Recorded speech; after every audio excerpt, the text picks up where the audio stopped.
The Third Year, Chapter 1. Windy Poplars, Spooks Lane, September 8th. Dearest, the summer is over, the summer in which I have seen you only that weekend in May. And I am back at Windy Poplars for my third and last year in Summerside High.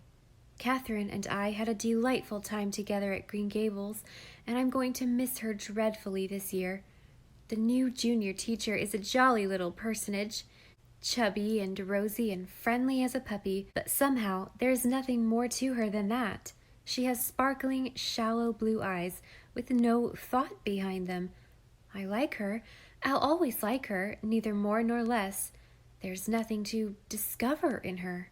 There was so much to discover in Catherine when you once got past her guard. There is no change at Windy Poplars. Yes, there is. The old red cow has gone to her long home, so Rebecca Dew sadly informed me when I came down to supper Monday night. The widows have decided not to bother with another one, but to get milk and cream from Mr. Cherry. This means that little Elizabeth will come no more to the garden gate for her new milk. But Mrs. Campbell seems to have grown reconciled to her coming over here when she wants to, so that does not make so much difference now. And another change is brewing. Aunt Kate told me, much to my sorrow, that they have decided to give Dusty Miller away as soon as they can find a suitable home for him. When I protested, she said they were really driven to it for peace sake. Rebecca Dew has been constantly complaining about him all summer, and there seems to be no other way of satisfying her.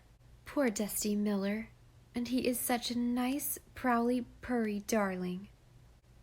Tomorrow, being Saturday, I'm going to look after Mrs. Raymond's twins while she goes to Charlottetown to the funeral of some relative. Mrs. Raymond is a widow who came to our town last winter. Rebecca Dew and the Windy Poplars widows, really, Summerside is a great place for widows, think her a little too grand for Summerside, but she was really a wonderful help to Catherine and me in our dramatic club activities. One good turn deserves another. Gerald and Geraldine are 8 and are a pair of angelic-looking youngsters, but Rebecca Dew pulled a mouth, to use one of her own expressions, when I told her what I was going to do. But I love children, Rebecca. Children, yes, but them's holy terrors, Miss Shirley. Mrs. Raymond doesn't believe in punishing children no matter what they do. She says she's determined they'll have a natural life. They take people in by that saintly look of theirs, but I've heard what her neighbors have to say of them. The minister's wife called one afternoon. Well, Mrs. Raymond was sweet as sugar pie to her, but when she was leaving, a shower of Spanish onions came flying down the stairs, and one of them knocked her hat off. Children always behave so abominably when you specially want them to be good, was all Mrs. Raymond said. Kinder as if she was rather proud of them being so unmanageable. They're from the States, you know. As if that explained everything. Rebecca has about as much use for Yankees as Mrs. Lynde has.